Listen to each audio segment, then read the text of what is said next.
नौकरी, करियर और आर्थिक तंगी से जूझ रहे लोगों के लिए सावन के महीने में क्या सरल उपाय हैं जो लोग कर सकें? सटीक उपाय बता रहा हूँ, जी। आप वो करिए।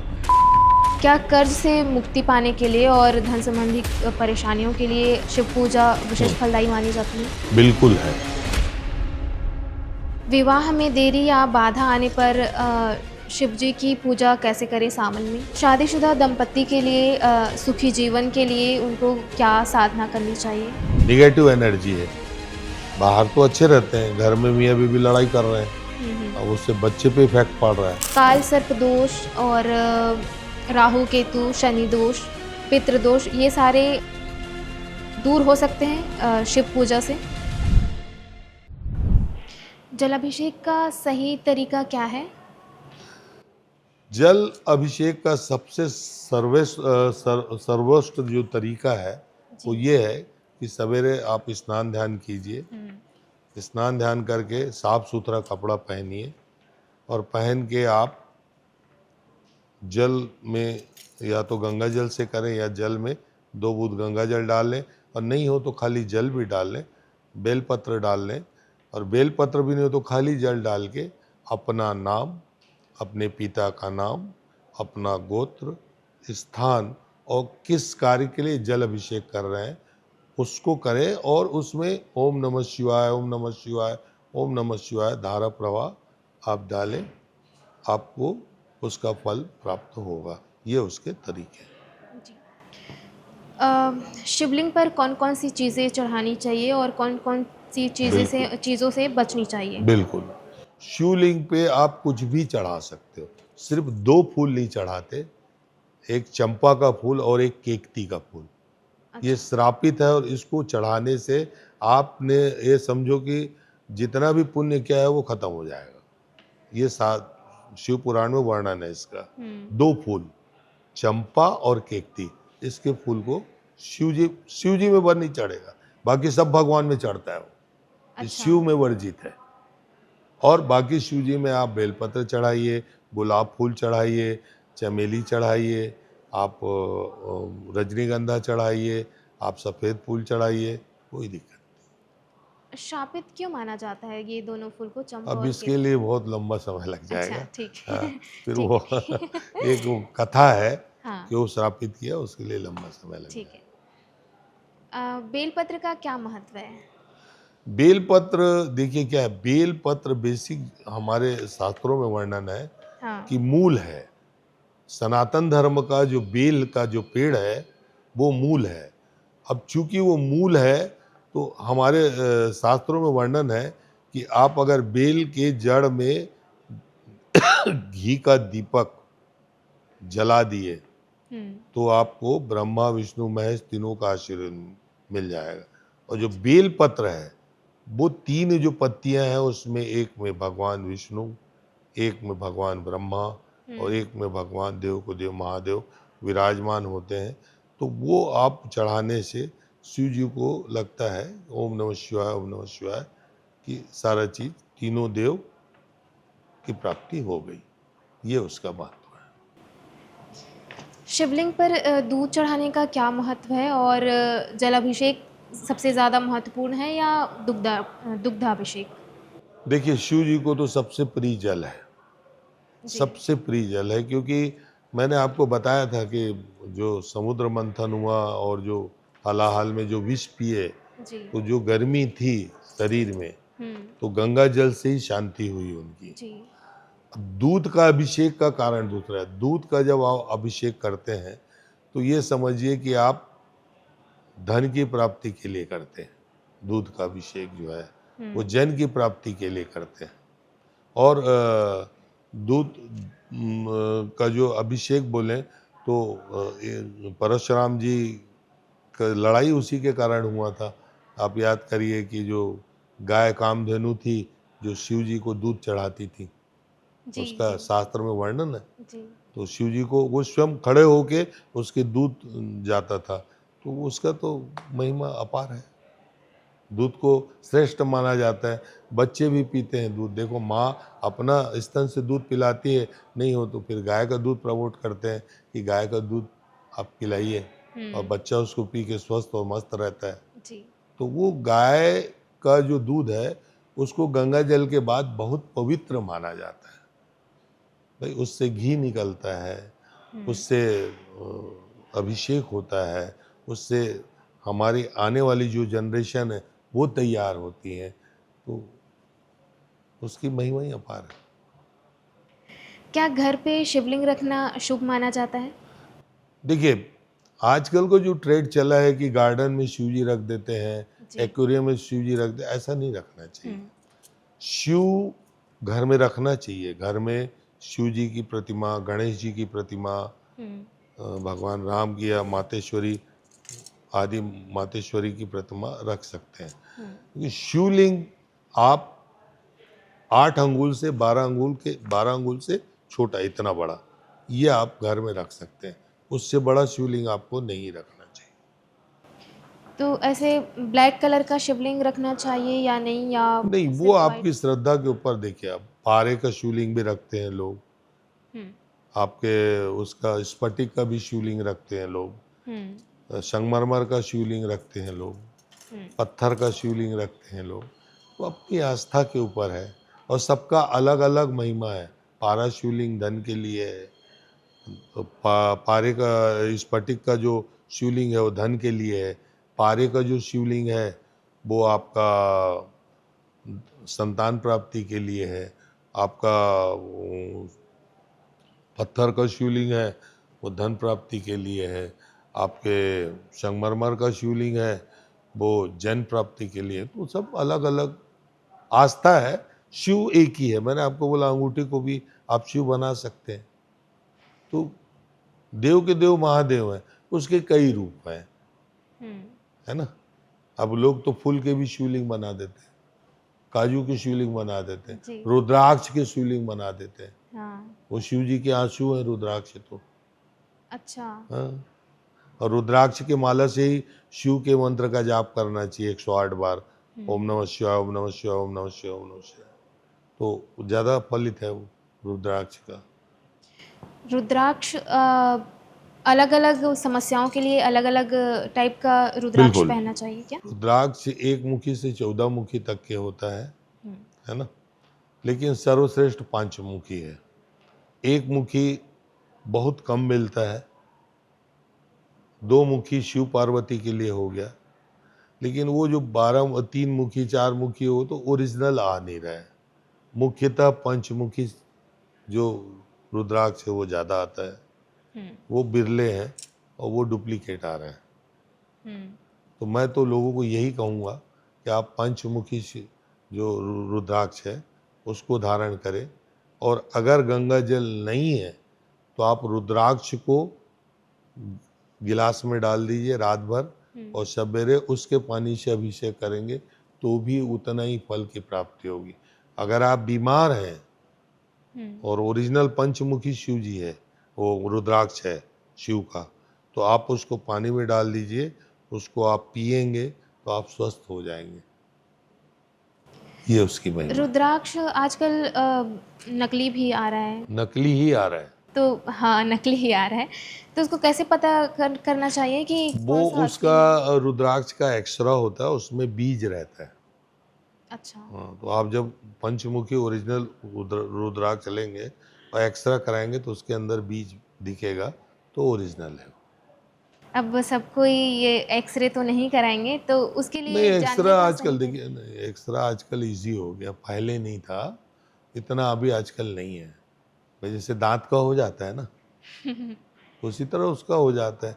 आप रुद्राक्ष पहन रहे हैं तो आप डॉक्टर के पास जा रहे हैं, तो डॉक्टर की फीस भी तो 500 रुपये हो गया आजकल। तो वो तो जी। 100 रुपये 200 रुपये में कर देगा रुद्राक्ष का, और उससे आपको क्लियर हो जाएगा ओरिजिनल है कि डुप्लीकेट है। बीज है तो रुद्राक्ष है, बीज नहीं है तो रुद्राक्ष नहीं है। अच्छा। यही उसकी ओरिजिनल पहचान है। और हुँ।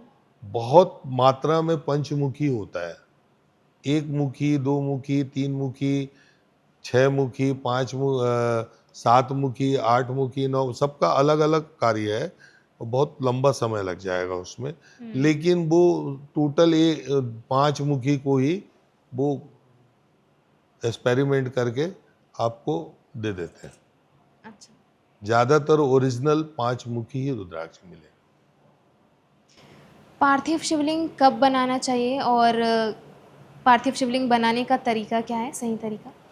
देखिए, पार्थिव शिवलिंग का तो आप संकल्प लेंगे हुँ। कि भाई मैं मिट्टी के शिव बना रही हूँ, मैं 108 शिवलिंग बनाऊंगी। हुँ। श्रवण मास बहुत अच्छा है, श्रेष्ठ माना गया है। जी। 108 शिवलिंग बनाइए और बनाकर उसमें पूजा करिए और बहते नदी में विसर्जित करिए। लेकिन कभी भी कर सकते हैं, उसका कोई समय सीमा तो नहीं। महाशिवरात्रि को कर सकते हैं, हर महाशिवरात्रि आती है उसमें कर सकते हैं। हुँ। लेकिन श्रवण मास श्रेष्ठ है उसके लिए, जी। मनोकामना सिद्धि के लिए। और पार्थिव शिवलिंग को यानी मिट्टी से मिट्टी बनी की ही तो शिवलिंग बोला, को, हाँ। हाँ, कब तक रख सकते हैं घर पे? नहीं, उसका तो समय बस जैसे कि आज बनाए, हुँ। दूसरे दिन विसर्जित करेंगे पूजा करके। लंबे समय तक नहीं रख सकते उसको। हुँ। ओम नमः शिवाय का वास्तविक मंत्र क्या है और ये मंत्र जप करने से क्या हमारे जीवन में बदलाव आता है? ओम जो है वो देखिए आप, ये नेचुरल मंत्र है। हुँ। ये आदमी के शरीर से निकलता है। आप देखिए, आप कुछ ज़्यादा खा लेते हैं, जब डकार आता है हुँ। तो ओम निकलता है जबान से। ओम ऐसा आता है ना, डकार आता है हुँ। तो आप महसूस करें, कोई ज़्यादा खा ले, एसिडिटी हुई रहता है देखने किसी को, तो वो बैक जब मारता है, ओम। ओम जो मंत्र है सर्वोपरि ओंकार है, देव एक है, मानने के तरीके अलग अलग हैं। देव के देव ओंकारा, ओम, हुँ। ये उसका मूल मंत्र है। रुद्राक्ष का क्या महत्व है और भगवान शिव अपने जटे में अपने पूरे शरीर पे धारण किए हुए हैं, तो उसका क्या महत्व है? देखिए, रुद्राक्ष भगवान के शिव के आंसू से निकले हैं। जब पार्वती के वियोग में उनका आंसू निकला था, तो जहाँ जहाँ आंसू गिरा वहाँ वहाँ वो रुद्राक्ष के पेड़ हुए। नेपाल है और अच्छा। कई जगह, आसाम गुवाहाटी के जंगलों में हुआ। हुँ। जहाँ जहाँ जंगल, कई जगह आजकल तो कई जगह प्लांटेशन करके लगा भी रहे हैं रुद्राक्ष। हुँ। तो उस रुद्राक्ष की जो माला है, उससे आप शिव की आराधना करेंगे तो आपको आपके मनोवांछित फल मिलेगा। दूसरा, अगर रुद्राक्ष चढ़ाते हैं शिव जी में, ओम 108 रुद्राक्ष, हुँ। जैसे जल अभिषेक करते हैं, फूल से भी करते हैं, घी से भी करते हैं, शहद से भी करते हैं, है ना, विभिन्न प्रकार की चीजें हैं जिससे करते हैं। तो उसी तरह रुद्राक्ष से करने से संपूर्ण मनोवांछित फल की प्राप्ति होती है। नौकरी, करियर और आर्थिक तंगी से जूझ रहे लोगों के लिए सावन के महीने में क्या सरल उपाय हैं जो लोग कर सकें? देखिए, नौकरी, आर्थिक तंगी, मानसिक तनाव, घर में कलह का हुँ। स्थिति, व्यापार नहीं चलना, हुँ। इसके लिए सबसे अच्छा तरीका श्रवण मास में ये है कि आप श्रवण मास में प्रतिदिन हुँ। शिव जी की पूजा कीजिए। आपकी स्थिति अच्छी है हुँ। तो आप रुद्राभिषेक कीजिए। अभिषेक के अलावा एक और अभिषेक होता है जिसको बोलते हैं रुद्री अभिषेक, उसका अभिषेक कीजिए। उसके अलावा और एक अभिषेक होता है फूल का अभिषेक, हुँ। फूल का अभिषेक कर सकते हैं। उसके अलावा एक और अभिषेक होता है, वो होता है पंचामृत का, उसका अभिषेक कर सकते हैं। और ये सब नहीं कर सकते तो सिर्फ 108 बेल पत्र का अर्पण करके आप पूजा करें। और 108 भी नहीं होता तो 5 अक्षत्र और 11 बेल पत्र चढ़ाकर भी पंचाक्षर मंत्र ओम नमः शिवाय, ओम नमः शिवाय करके आप कर सकते हैं। और अपना नाम, अपने पिता का नाम, गोत्र और जो आपकी तकलीफ है वो बोल के शिव जी से मांगेंगे तो आपको निश्चित रूप से उसका फल मिलेगा। उसके अलावा मैं एक बहुत सटीक उपाय बता रहा हूँ, जी। आप वो करिए। आपके घर के उत्तर पूर्व के कोने में हुँ। आप शिवलिंग रखिए, नीचे एक पात्र रखिए हुँ। और ऊपर एक मटकी रखिए हुँ। और उसमें छेद कर दीजिए, हुँ। है ना। और पानी बूंद बूंद बूंद बूंद टपके उसमें। अच्छा। तो अभिषेक दिन भर हो रहा है, हम्म। तो आप देखेंगे आपके घर में धन का आवक बढ़ जाएगा और शिव जी की कृपा आपके ऊपर बनी रहेगी। क्या कर्ज से मुक्ति पाने के लिए और धन संबंधी परेशानियों के लिए पूजा, शिव पूजा विशेष फलदायी मानी जाती है? बिल्कुल है। कर्ज मुक्ति के लिए सरसों के तेल का अभिषेक करिए, अच्छा। निश्चित रूप से आपके कर्ज की मुक्ति होगी। मंगलवार के दिन मसूर की दाल आप शिव जी में 1.25 किलो चढ़ाइए, उसका ओम नमः शिवाय ओम नमः शिवाय करके, और आप किसी गरीब को दान कर दीजिए या मंदिर में दान कर दीजिए। निश्चित रूप से आपके कर्ज मुक्ति के योग बनते हैं। ये दिन को अवश्य याद रखें, कर्ज मुक्ति के लिए मंगलवार को ही ये प्रयोग करना है, चाहे सरसों तेल वाला हो, चाहे फिर ये मसूर की दाल वैसे 1.25 तो किलो। सबसे शुभ सोमवार को ही माना जाता है, लेकिन नहीं नहीं, मंगलवार ये को कर्ज मुक्ति तो अब सोमवार श्रवण मास निकल गया। सोमवार में श्रवण मास का महत्व बहुत ज्यादा है। अदर तो हर सोमवार शिव जी का है, कण कण में है भगवान, है ना, तो वो अलग मैटर है। बट उसके बाद भी, या आप किसी से कर्ज लिए तो कर्ज की वापसी आप मंगलवार को ही करें, तब कर्ज उतरेगा, नहीं तो नहीं उतरेगा। अच्छा। और मंगलवार को कभी कर्ज मत ले। मंगलवार को आप कर्ज लेंगे तो कर्ज से लदते जाएंगे आप। विवाह में देरी या बाधा आने पर शिव जी की पूजा कैसे करें सावन में? देखिए, विवाह में अगर देरी हो रही है तो आप सिर्फ 108 बेलपत्र लीजिए, उसमें राम राम तीनों पत्ते में लिखिए लाल चंदन से, और ओम नमः शिवाय करके शिवलिंग पर अर्पित करिए, और ये पूरे श्रवण मास करिए, और जल अभिषेक भी करिए, फूल भी चढ़ाइए। निश्चित रूप से आपकी मनोकामना पूर्ण होगी। ऐसे कईयों को लाभ हुआ है, बशर्ते मन में श्रद्धा भी होनी चाहिए। शादीशुदा दंपति के लिए सुखी जीवन के लिए उनको क्या साधना करनी चाहिए? शादीशुदा दंपति के लिए अगर वो, जैसे कि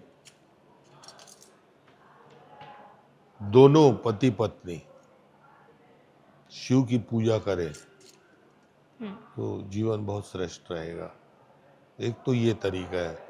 दूसरा, अगर लग रहा है कि घर में बहुत निगेटिव एनर्जी है, बाहर तो अच्छे रहते हैं, घर में मियाँ बीवी लड़ाई कर रहे हैं, अब उससे बच्चे पे इफेक्ट पड़ रहा है, तो कपूर जलाएं और पूरा घर में घुमाएं, और शिव जी में शाम के टाइम गोदली वेला में वही कपूर गौरम करुणावतारम संसार सारम भुजेंद्रहारम, ये आप आरती करें, इससे बेहद लाभ मिलेगा। काल सर्प दोष और राहु केतु शनि दोष, पितृदोष, ये सारे दूर हो सकते हैं शिव पूजा से? 1001% दूर हो सकते हैं, और ये श्रवण मास उसके लिए उत्तम मास है। इसमें अगर जैसे आपको काल सर्पयोग की शांति करानी है, राहु और केतु, जो सर है वो राहु है, और पूंछ जो है सांप का वो केतु है। केतु का सर नहीं होता और राहु का धड़ नहीं होता, जी। समझिएगा।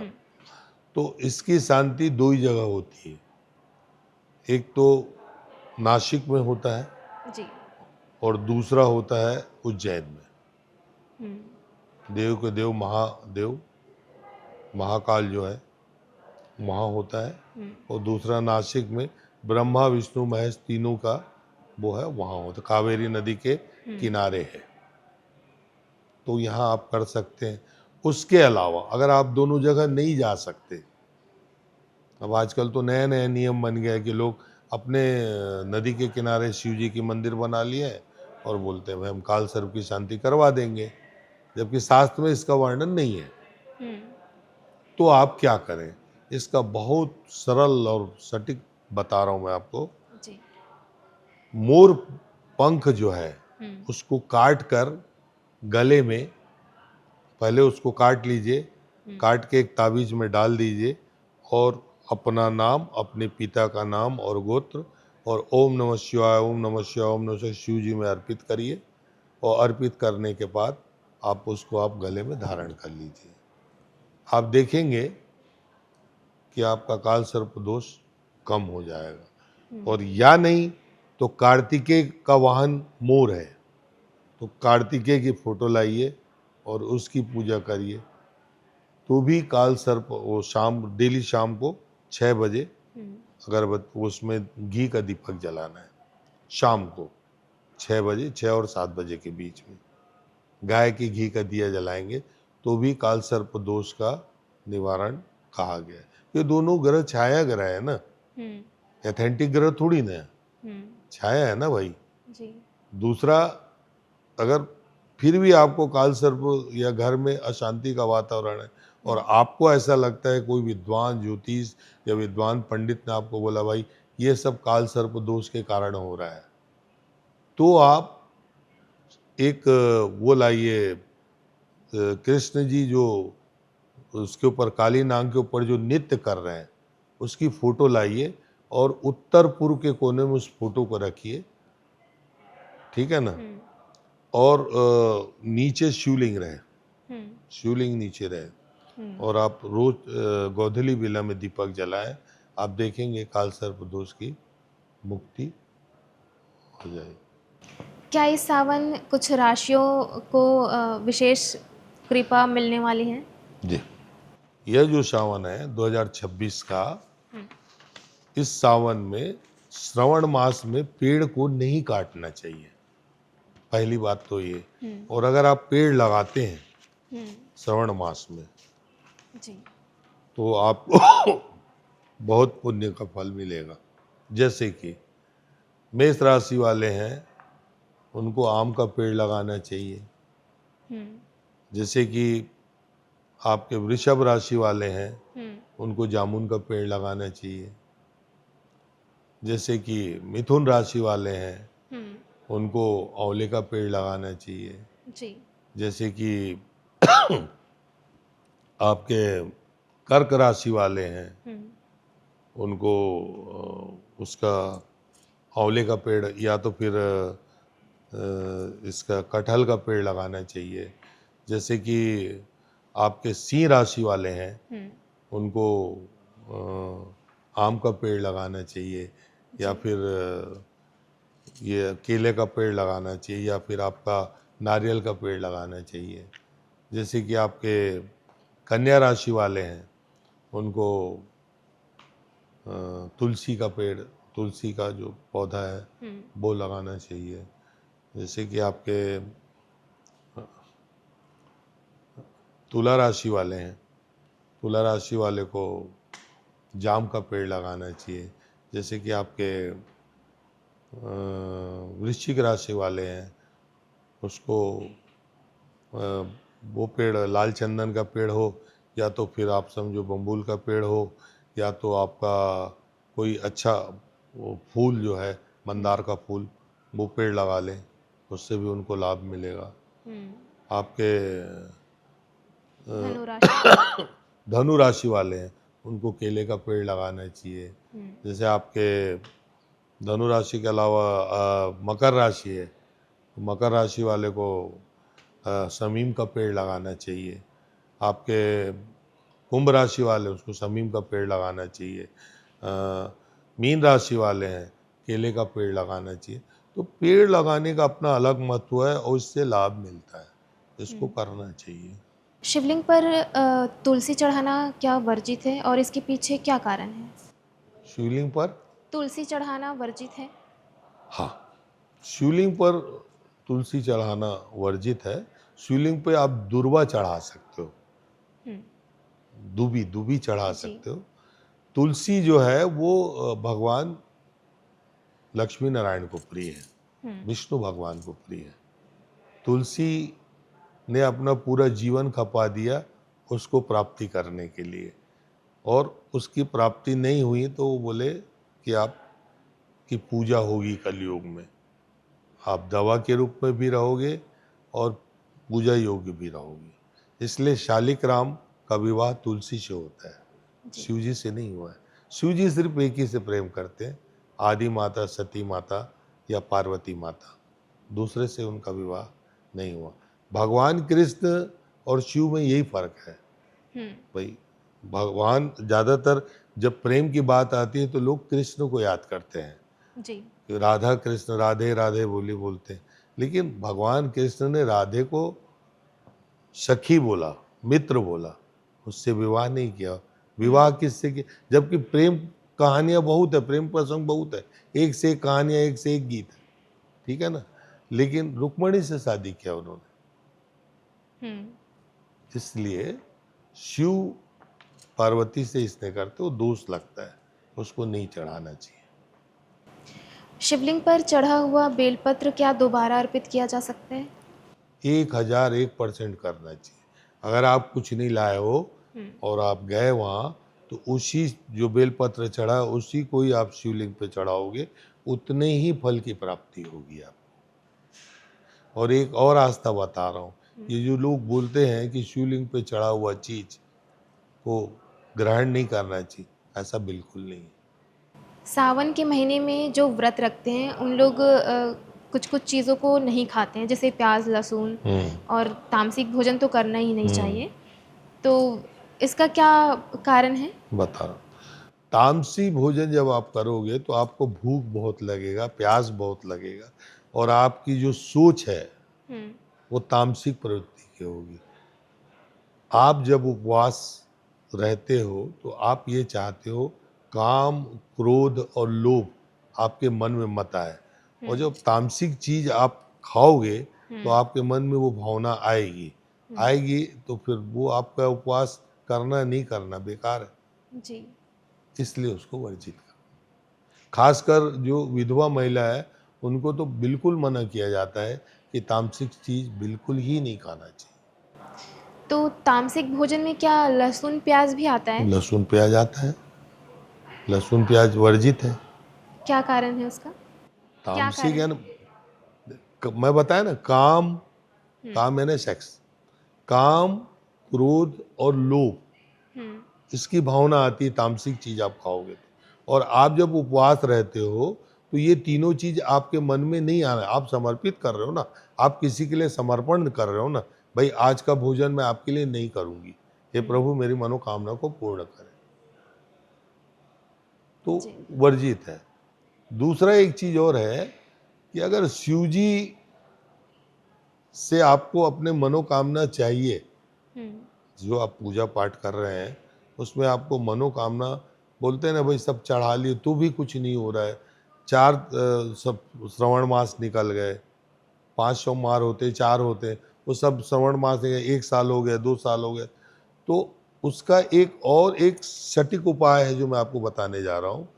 आप जब शिव जी के पास जाते हैं उसके पहले नंदी के कान में बोलिए कि मेरा यह कार्य है और आपको करना है। वो शिव जी के हृदय में बसते हैं, वो उसकी बात को नहीं टालते। तो यह प्रयोग करके भी देखिए, जिसका शादी नहीं हो रहा है या जिसका कोई काम अटका हुआ है या कोई परेशानी है तो उससे अवश्य दूर होगा।